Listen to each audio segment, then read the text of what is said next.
Good morning, Rob, and good morning, Christopher. Good evening, Baiba. Good evening. Good evening, Baiba. Yeah.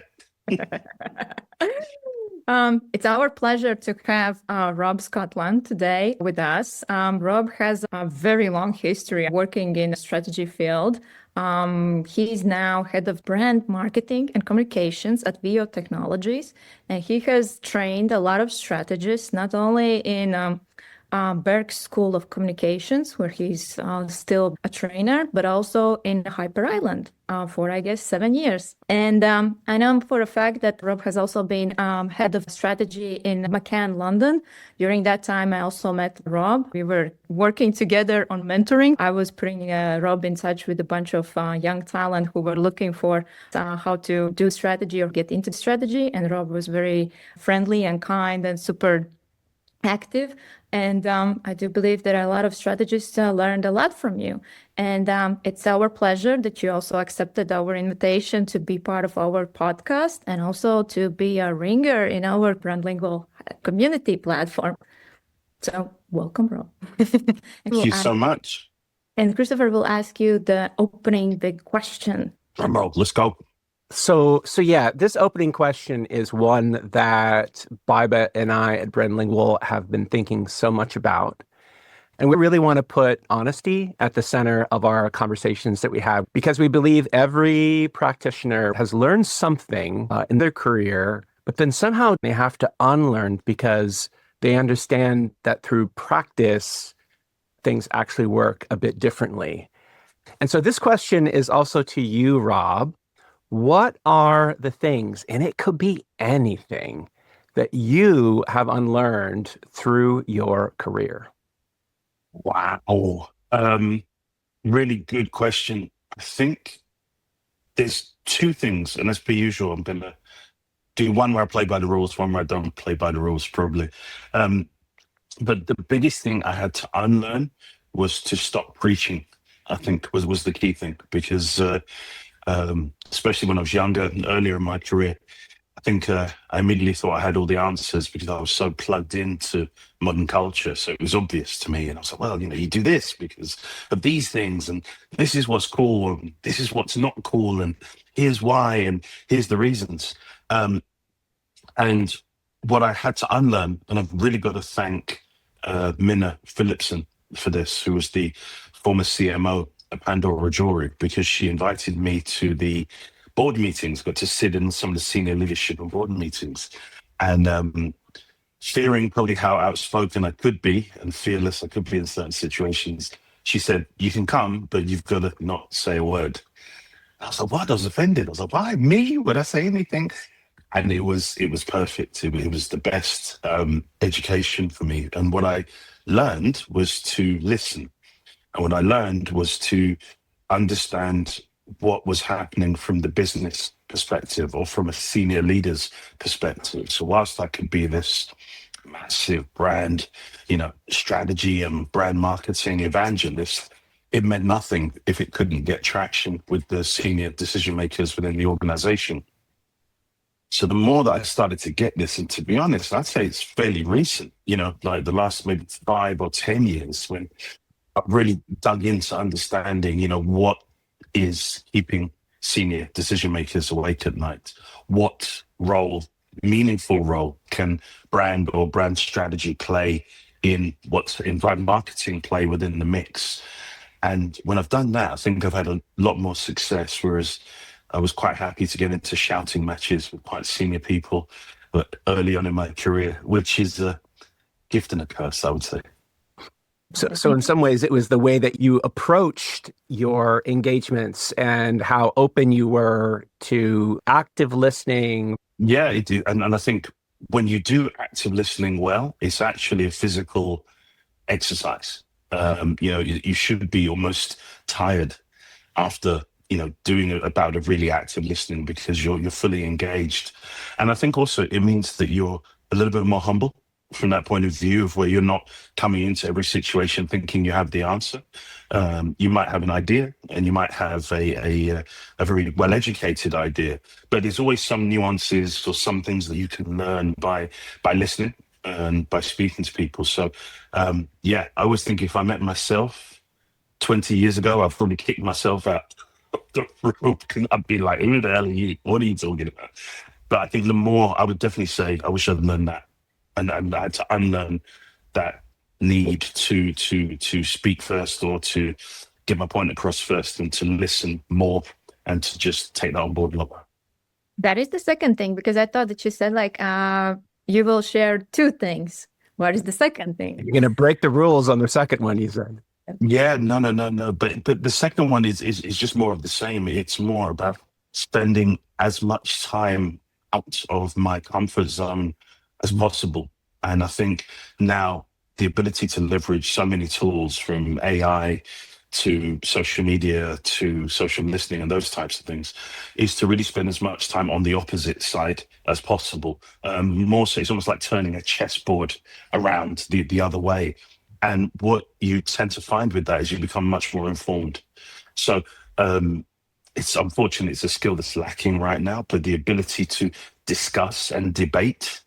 I've been watching a bunch of debates from the 60s, 1960s, the BBC Oxford Union debates with Malcolm X and James Baldwin, and it's amazing to watch. It's fantastic.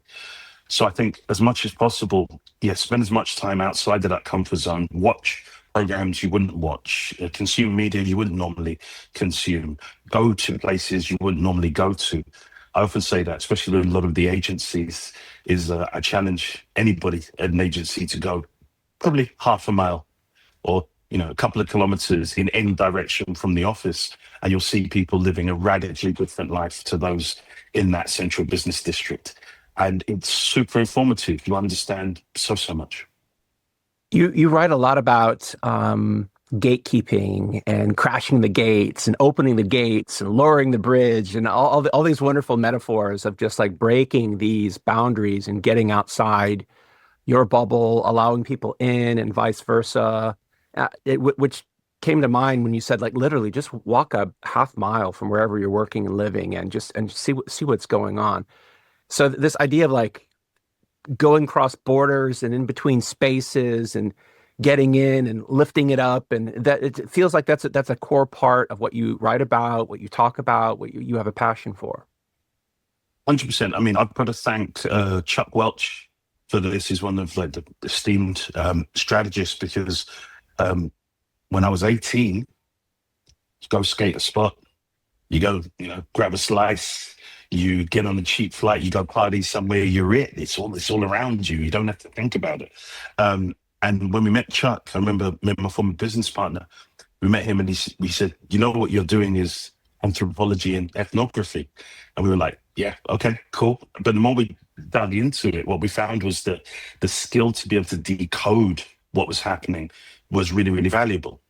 Now, it wasn't until I started working with other strategists that, quite frankly, I found quite a lot of strategists, present company accepted, to be increasingly snobby, wanting to be the smartest person in the room, wanting to often talk down to other people. And especially when I was at McCann, I was quite proud of what we did as a team there. So we tended to dispel that myth as much as possible and allow people of different, not only the outgoing types, but people who are incredibly thoughtful to have their place and to have their ways of working.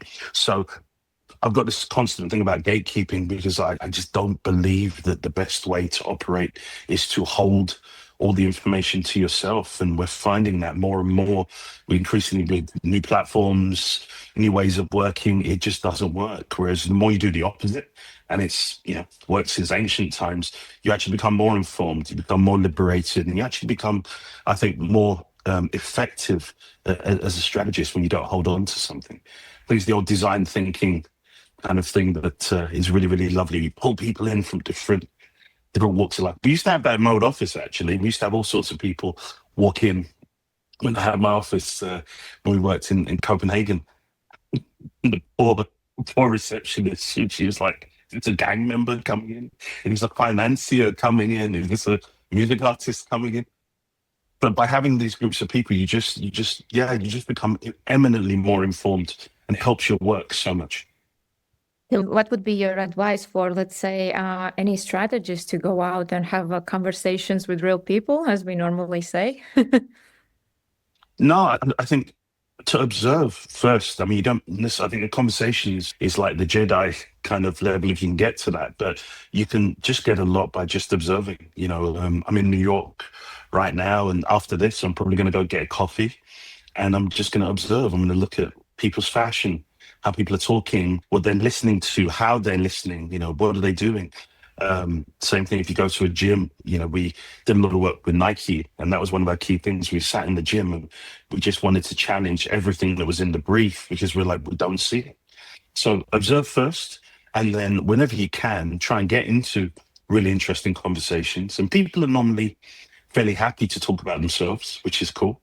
And the best people actually find they've never had anybody actually ask them what they do and why they're doing what they're doing. So you'd be really surprised that it's not always in a report or in a document. Some of the latest things are just through conversation. I've been incredibly lucky. We've reached out to authors of best-selling books. 𝗂𝗪𝗄𝗃, the author of the Athena Doctrine. We watched his TED Talk, we read his book, and we reached out to him and we said, hey, listen, we're coming to New York. It'd be great to meet you. That turned into a 4-hour conversation. Similarly, the former creative director of the brand Supreme, he gave us time, in the back of Cafe Select. We had a 3-hour conversation. And at the end, he's like, I don't do interviews. We were like, what? But we were so passionate and enthused and wanted to dig into his concept of what craft was that he gave us way more time than he would normally give. So, especially if you're at the early phase, I think that's your competitive advantage. When you get a bit more senior, you're into spreadsheets and budgets and resources and those types of things. You don't have as much time. So use the time you have, see if you can get out there and get a competitive advantage about what's going on. You used a term a few moments ago about decoding, right? That there are certain codes that need to be decoded because they're only known among some people, and if they're not decoded, the other people can't get involved with them. Talk to us a little bit about this concept of things that need to be decoded and all that.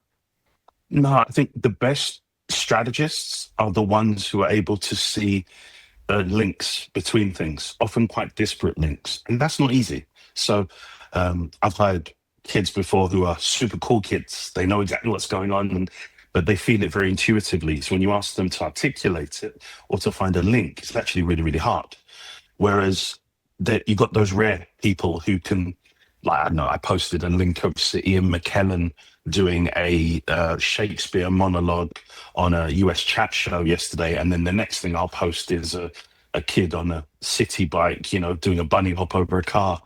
But I see the link. I'm really weird. I see the link between those things. And then, I'll sit down with somebody who was partying at, was it Club 54 in the 70s with Basquiat? And then I'll tie that to something from, a drill rapper right now.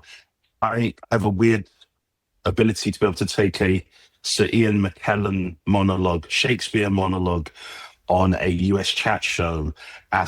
And next thing is a kid on a city bike doing a bunny hop over a car.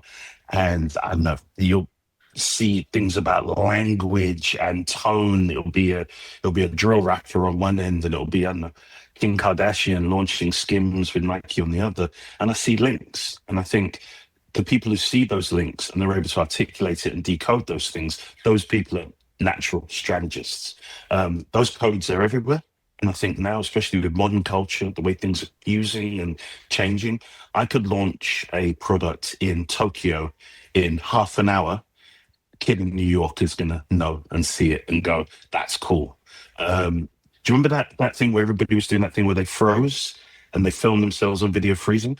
That started off as a prank in an Atlanta high school on Friday. By Sunday, the vice president of the United States was doing it, kind of thing. So we live in this wonderfully rich and, kind of chaotic times, but the ability to find the codes is where the magic happens. I mean, in some ways, that's its own form of, gate crashing and just the things that can just be let out so easily and effortlessly and can spread. And then it's like, why do some of those things spread so effortlessly?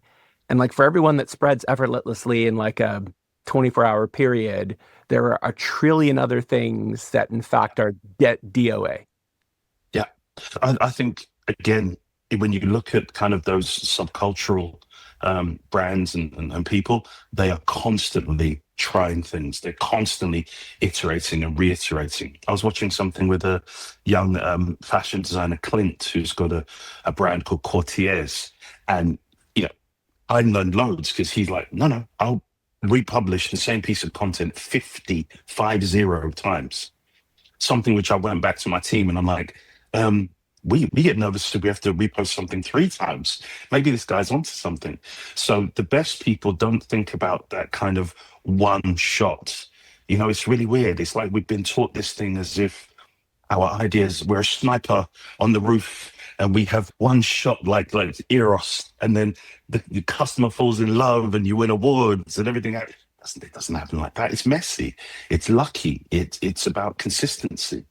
And the best people, the best brands, the best organizations are effortlessly consistent. It's just part of their DNA.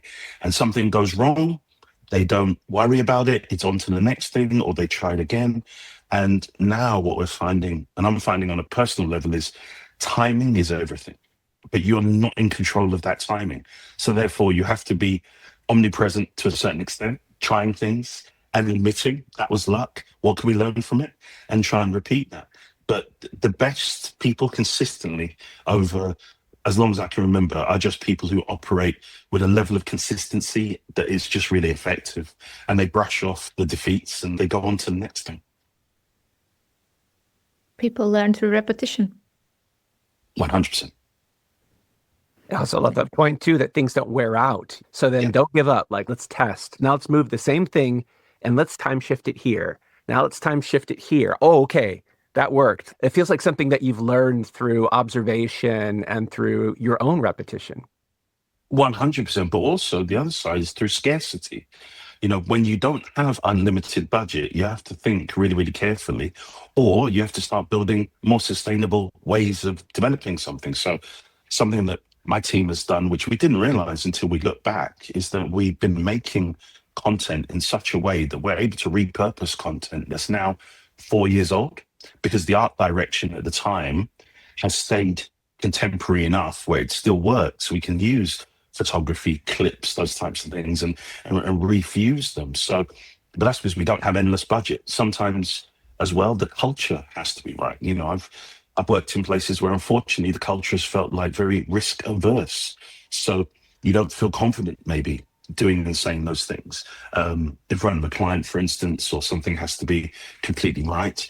And again, I just think those organizations where they foster this kind of, consistent innovation and consistent use of sustainability and those types of things, I think they're winning, and I think they're going to keep winning, especially in the next 5 to 10 years. Is it the sum of all those conditions? Is it the product? Is it the audience? Is it the moment? Is it the, what's going on around all of those things? Everything needs to be decoded. And we constantly feel like we're trying to decode things. Like, what was it about this that made that work? And then sometimes we cling to something that we think was it. And so then we take that thing and then we repeat that thing. And it's like, oh, it didn't work. Did we pick the wrong thing out of that? Or was there a constellation of circumstances that came about that allowed for that thing to just be? Yeah, I agree 100%. So I can give you a direct example. We started an initiative 4 years ago, and I kid you not, it was an idea that had been kicking around for a while. We had some spare time. We put the idea together. We put it as an Instagram post. We pressed send, and we went to lunch.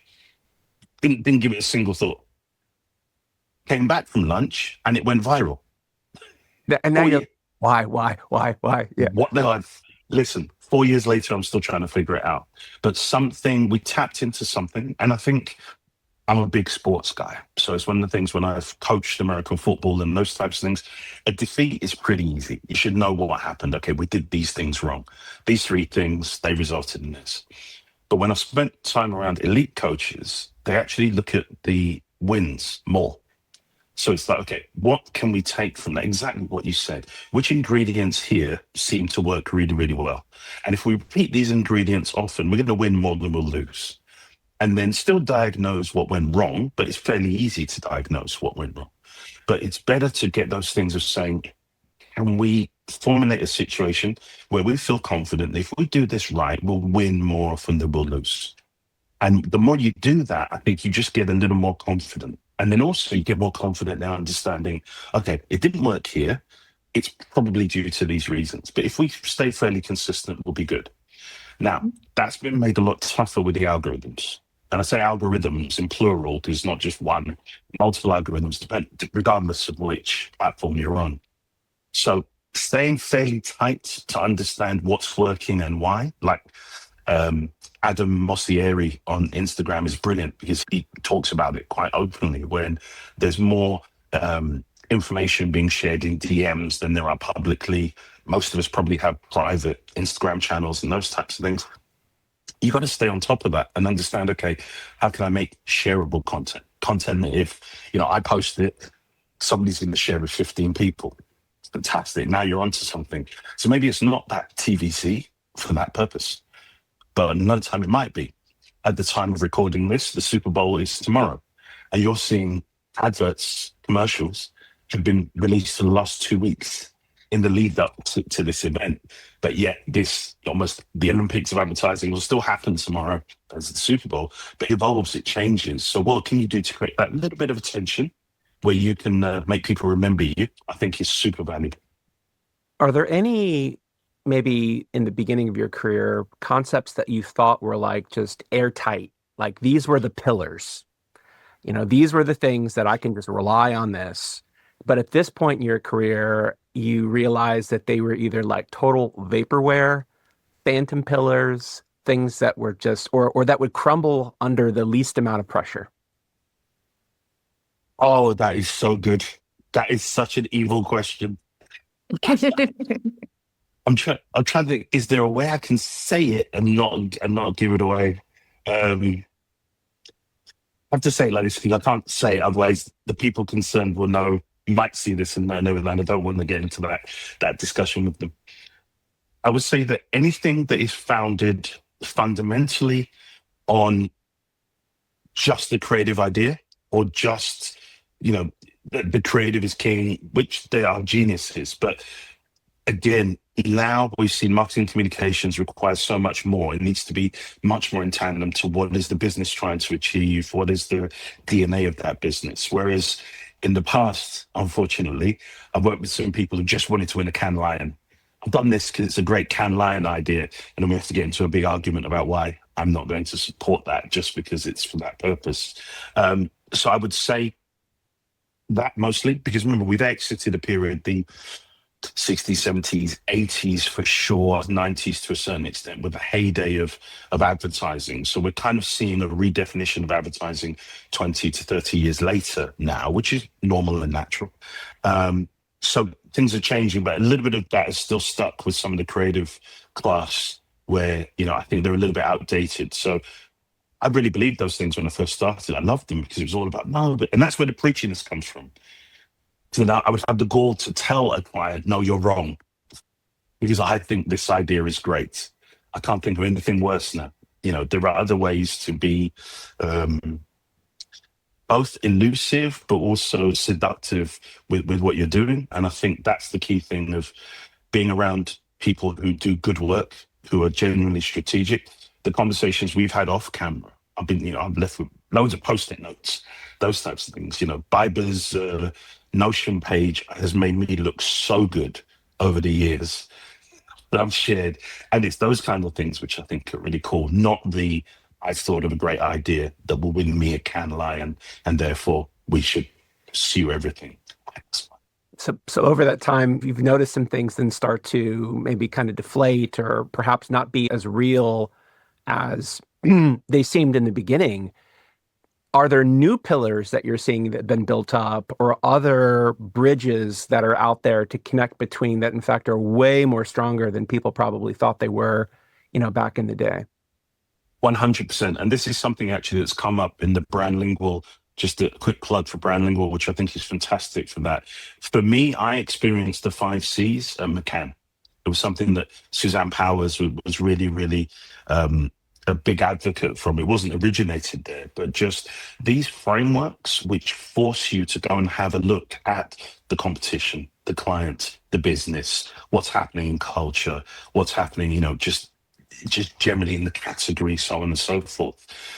I really think what those frameworks do, especially as a strategist, is it allows you to have a much fresher perspective and a much broader perspective. And from there, you can make much more informed and less subjective decisions. I'm big on the subjective side. I'm the, anthropologist, ethnographer guy who's into feelings, or I feel this music is really cool and this food tastes nice. But when you bring in a little bit of quant as well, you can then make decisions which are probably a little bit more risky. But when you mix the two and you fuse the two, often I go in the circular fashion. I go from Qual into Quant, back into Qual, back into Quant, and keep going. That's a lot better. So I love things like the 5 C's. I love a good bow tie, strategy where you start broad, you fuse it down, and then you explode it out the other end. I mean, those things that force you to go for a different perspective and to look outside in are really, really good. Yeah. I think that the big question is also about if we want to go into the C conversation or framework conversation, then probably my kind of a take would be then there's a huge problem with semantics. Like, is it for C or 5C a model, a framework, a tool is completely misunderstood topic in our industry? And I also think that when we are putting more C's to the model, like 5 C's or even 4 C's, I think it's even too much. That at the core, we actually need only 3 C's, and that's enough. Like brand or company, consumer, and then category or context, and that's fine. And I think that a lot of people want to lean into the kind of seductive 4C, which is culture, and they want to do it a little bit too much, in my opinion. Well, that's good. No, I agree 100%. But this is the problem again. It's not about how many C's it is. I think it's the intention behind it, because I think you're quite right. If people get hung up, if they're arguing about how many C's there are, it's like, no, that's not the point. The point is to get it out. Go find what is that kernel of something that's fresh, that's true, that is something you can hang your work upon. That's what's really important. So, yeah, I've had it with discussions with a lot of people as well, where they're in love with frameworks. And I'm like, well, why aren't you making your own framework? Why aren't you looking for the thing that gets you fired up? I think a lot of it is more just about what is the direction and the velocity and the passion that we can extract. I think that's where you'll find me anyway, for sure.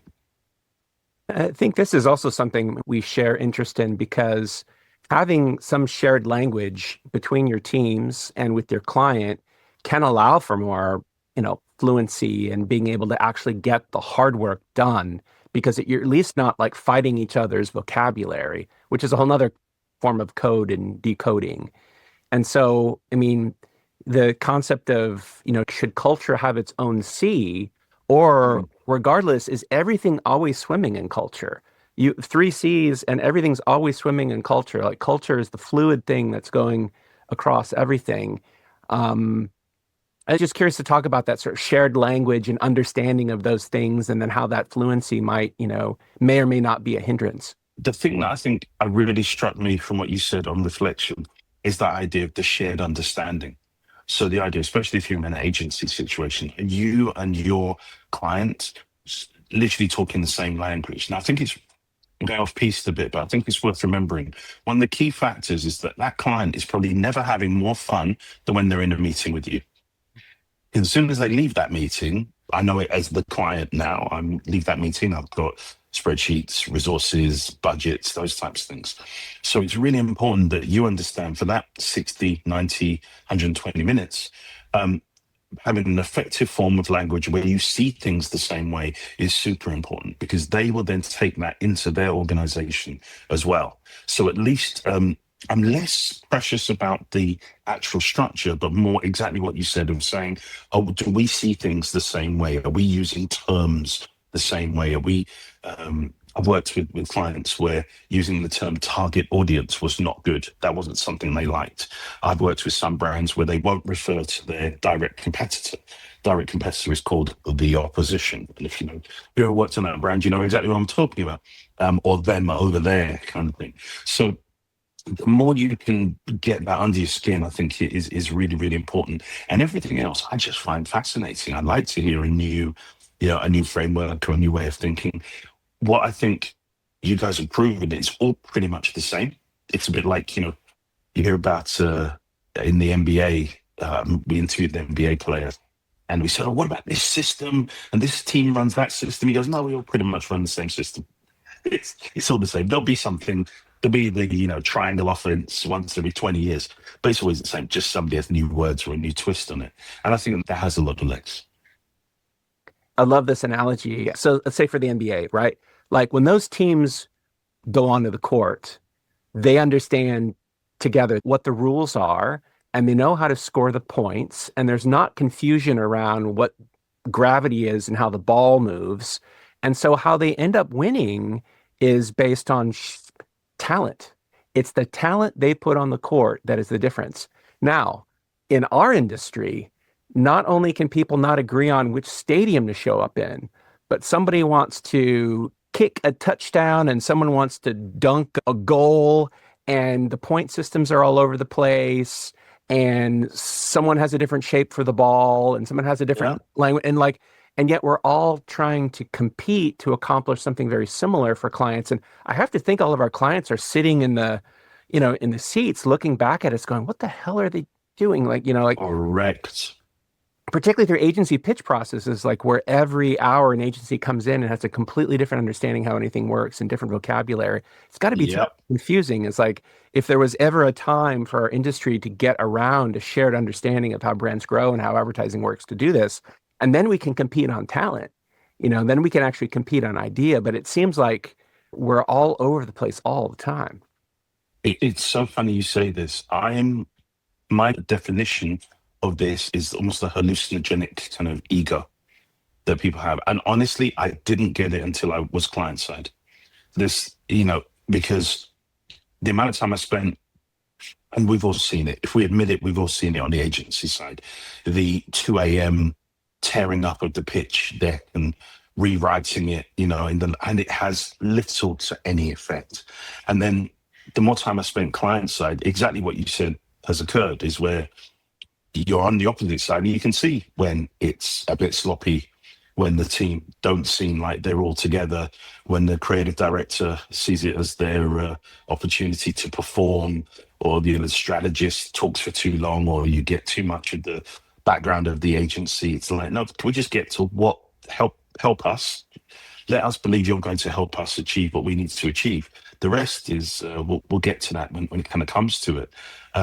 But yeah, it's this weird hallucinogenic kind of thing that the industry has always had. And I agree with you. I think if we can put that to bed, the enemy or the focus is the work or the client or the role that you're trying to achieve. I've never said this, but I don't mind saying it kind of here, is that one of the biggest frustrations I had when I was at my role in McCann was that we were having amazing conversations with brands. Because at that point, just after the pandemic, the strategist was arguably the most desirable person to be in the room. Because these organizations did not know what to do. They did not know what was coming next. They needed something to we had some businesses that achieved huge business growth thanks to the pandemic. And we're wondering, okay, how do we hang on to this? Because it's not going to last. We have others who needed to completely redefine their business. And we're looking at fresh opportunities as well. In that instance, the creative is not the person you want only in the room. It was the strategist. And I had some flipping amazing, I wasn't even close to being the best strategist on my team and I was heading them up. We had some flipping geniuses. And when you set them free from the constraints of just talking about outdoor advertising, TV advertising, those types of things, what transpired was some immensely rich conversations with senior people. And that was really, really cool. No slides. just conversations, listening, talking, provoking. What we found during my time at Cannes was that the strategist became almost like that dinner guest that you wanted to have. Yeah, that you really wanted, and that they weren't necessarily what to do. They would just provoke and reflect and make you think about some things you hadn't thought about as a client. And then conversely, the creative solution out of that was way much broader, richer. It was really, really good. So that's why, I mean, the team ended up winning a lot of effectiveness awards, because what started to happen was those conversations with them having a fundamental effect on that business. So branding communications, which could often be seen as an expense, starts being seen as, by certain organizations, as central to what they need to do to achieve their business goals. I don't know what is much better than that. And I can't take any credit for it. That's all the crew that were there, that were really cool. So it goes back to your point, Chris, where it's like, why are we fighting metaphorically or, physically, objectively, whatever you want to say?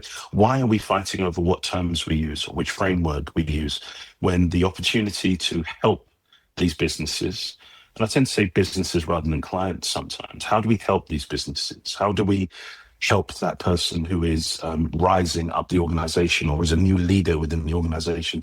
How do we help them reframe how the organization sees their products and services, or how they're viewed by their customers and future customers?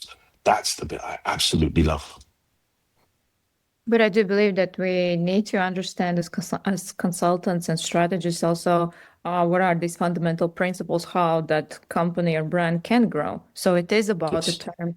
I don't agree that it's not about the terms. I do believe it is about the terms. It is about the shared language in the room. Because we had a conversation with Christopher in one of our podcasts that I said, like, I can't imagine like how the clients feel in the pitch room where they see, I don't know, 5 or 6 agencies presenting the same solutions to the same problem, but talk in different languages. So I believe personally, you need to have a common language with your client, and you need to also train a little bit your client or educate a little bit your client so they could go in the right direction if they are not there yet. Normally, they are not there yet. That's why they are. No, I agree 100%. I think we agree 100%. Yeah. Are there certain terms or words that you feel are most misunderstood, that you've just seen are like total just stretchy things? Like it can mean a million different things, ones that are almost practically broken nowadays. Oh my goodness, you put me on the spot here. It's a good shout. I'm sure I'm clear of that now. I haven't had it for so long. I think any 3-letter jargon, people usually, yes, you can pick your letter of jargon, AAR, LTV, as you said, or whatever it is. I think that's what can be quite scary. I think it's more, to Baiba's point, it's more that imagine you're sat as the client and you've had 5 people present you fundamentally pretty much the same thing, with just different frameworks. It's exactly what you said, Baiba. I think that's the bit when it can get a bit frustrating. And that's the thing that people have spent 3 weeks working on and poring over and that kind of stuff, whereas they could have been using their time way more effectively, I feel. I think the most scariest question, and we also talked with Paul Feldvig this week, that the most scariest question meeting with the client is how advertising actually works. And do we have a common understanding about it? True, 100%. Yeah, no, I agree. And I think you kind of alluded to it earlier as well. How much do you bow to what the client says and does versus how much do you teach versus where's that modern ground? For me, I accept that I don't understand their business as well as they do. But then I feel that I have a unhealthy kind of obsession with their audience. So therefore, I have the right to say, I think your audience will think, live, behave in these ways. Therefore, we need to consider these things. And I've often tried to do that with my teams, where we meet the client at eye height. Yes, we're a service. Yes, we're being paid for, but we meet intellectually at eye height. Hence why I need so much information and understanding about their products, their services, what their plans are, what are their pain points, where we can help. And then it's my role to explain, okay, this is how I think brand marketing can help you best. And sometimes here's where it can't help as much, or you're missing some things, or those types of things. And again, I think the clients and the agencies and the organizations that have allowed those things to happen, they absolutely thrive. You get way more bang for your buck from that kind of perspective, because again, it's all the things we're returning to: shared language, shared goals. You're in it together. There's less blame from that kind of perspective, and that you can hopefully, with the right metrics and systems, you can understand where we're winning, where do we need to tweak. I agree, 100%. Yeah, there's terms in our microcultures that form around clients and agencies where you'll be working with one client and it's referred to as the opposition, or there's the Voldemort, the brand that they can't mention that brand's name, which creates this unhealthy avoidance of the category in which they're actually competing. I mean, you always, all brands compete head on with other brands. This idea of forming a category of one, I think, is a very romantic mythology that can bring a small group of people together. But in the end, it's language used to try to make that brand actually more competitive against its direct competitors that you have to admit you're directly competing head on with. So there's these weird terms and words that lead to all sorts of strange avoidance behavior when we need to be leaning into it all and accepting it for what it is. And the thing, I think, what I found, again, I won't name the client, but I had a genuine problem with a major pillar that it was presented to me about a new client that we had. It's a big one. And everybody was scared to discuss it. It was almost like, no, that's just the way it is. I'm like, that can't be the way it is. It just cannot be, because it's actually not true. And it was about an ingredient that was a sugar-based ingredient. And I'm like, but it's sugar. We need to at least have the fundamental understanding whether whatever we choose to communicate or not, it's sugar. Let's just admit it's sugar.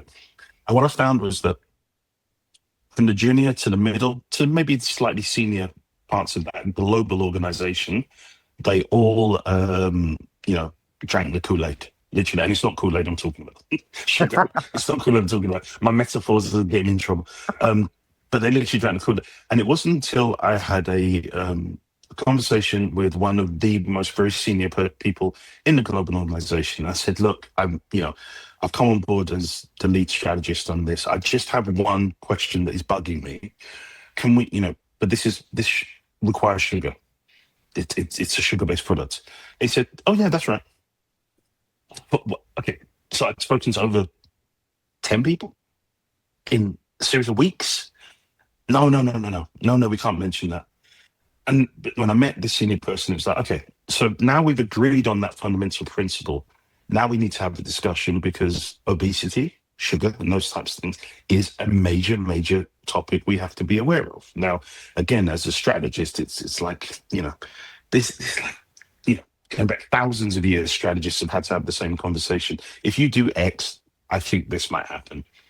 But however, we can mitigate that by doing this, or we can be honest and transparent and do this. So you at least give the opportunity to have a proper discussion. I've only ever been able to have that with senior people. Now, the challenge for if you're early in your career, or is how do you get access to senior people to have those conversations? But it's just for me to say that at least the people who are often at the top of the organization do have a much more realistic viewpoint, which is really, really refreshing. I've had that several times where I've been, remember one company, they're like, no, we're a running company. I was like, no, but what about, no, we're a running company. And they were right. They're a running company. And every time they return to that, it works. When they diverge from that, even though they could, there are opportunities. Should they? Potentially not.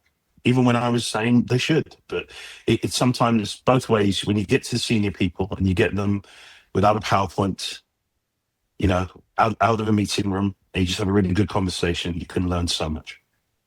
Okay, I will ask the last question. What is your advice for our listeners who are listening this episode with you, how to navigate this messy middle? Like you said, like there was like a golden age in advertising that was like in 80s, 90s, still people are reflecting on the time. And now we are living in a completely different times where we need to start to unlearn a lot of things, how actually to get that attention.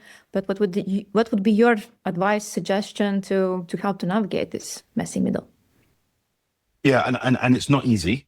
I do remember how that felt, because it can even be a bit of a crisis of confidence because everything you think is right. It sometimes doesn't feel that way when you're submitting things to your chief strategy officer and it's getting batted back, or they're rewriting everything you've just spent weeks writing for a pitch. I think the key thing, there's three key things. I think the first is to think like a journalist or a lawyer, in terms of always have, three or more pieces of evidence, both qualitative and quantitative, that will support whatever your strategy or your insight is. Quick tip, I love using podcast quotes. I listen to all sorts of people, and the quotes we would have said in this podcast, I would never write in a million years in an article. So you can hold them against me from that point of view. But podcast quotes are wonderful for that, or radio interviews are really, really good for that. The second thing is to get under the skin of a business, really understand, how does that business make money? If they're a share listed business, read the annual report. And in the annual report, you don't even have to read that much. Just read the executive summary, and it gives you all those things. And secondly, if you're with a big organization or you're working for a big client and they do a share calls, listen to the calls. Listen to the questions that the journalist is asking the CEO, the types of questions, and again, use those quotes back. And then I think the last thing is to try and do other things where you're not signed off by your line manager or I don't know, whoever it should be. So have some sort of personal thing where you're able to see that your ideas and your strategic thinking works well. So for me, I used to go find friends who are launching brands and offer to go do their brand strategy for free, just to sharpen my own brand strategy. And when it worked well, I learned loads, and I was able to bring that back into my day job. Now, when I have my team, I actually frequently get them to go do things that aren't related to a brief or related to a client, because you're never going to get to do exactly what you want. But when they do that, everything from creative to brand to journalism, it works really, really well. They bring fresh stimulus back into the day job that works really, really well. If you can do those three things, I think that is a really good way to get you out of that kind of sticky situation when everything can feel like it's only about what your chief strategy officer or your strategy director says. But if you can get that and focus on where's your competitive advantage, what do you know that they don't know, I think that those things will get you through and get you to the other side. Fingers crossed. Should we need to mention you are writing a fantastic newsletter, No Gatekeeping? Yeah, you can. Hey, listen, I'll plug that all day long. It's great. I checked the other day how many subscribers. I nearly fell off my chair. I was like, bloody hell. So a good example of what I'm talking about is beginning of last year, I made a New Year's resolution that I was going to get back into blogging, something I did in my early days, more as a kind of Seth Godin type therapy of just kind of, doing that. And and it's flying right now. So if you go check out No Gatekeeping on Substack, or if you follow me on LinkedIn, it's three observations every week that I find, three disparate observations that I think have a link. And it takes about 5 minutes to read. I have a lot of fun putting it together. I've got to do one this week, actually. So it's really cool. I'm thinking about what to do. But thank you. Appreciate it. All of those links are in the posts and the feeds and the comments and everything else to make it easy for people to sign up and to check out. I think we're the only thing standing in the way between you and a day in Manhattan, Rob, which we know. Awesome. I know, which is right outside that window. It's beckoning at siren's call. So yeah. How often you're in the States? I've got Supreme down the road. I got a coffee spot. I got to go get a slice before we fly back. See, I'm living exactly what we talked about. I've got to do all those things before we go. 100%. Well, thank you so much for your time. And so we can say good day to you, Rob. Thank you. I appreciate it. Have a nice cup of coffee. And let's stay in touch in brandLingual's community platform. Yes, you 100%. have a chance to hang out and chop it up with Rob anytime in the Hangout room at the brandLingual community, where he can share his experiences. And if you tune into a Substack and you actually dig something he's putting down in one of these articles, you can actually message him in real time and get some conversation going on it as well, which I think is also super cool and unique. So talk about... brandLingual is quality. But honestly, brandLingual, I'm really looking forward to see how this develops. I think I'm picking up so many cool things that I'm learning in there as well. So definitely jump on that, everybody, for sure. Thank you. All right. Cheers.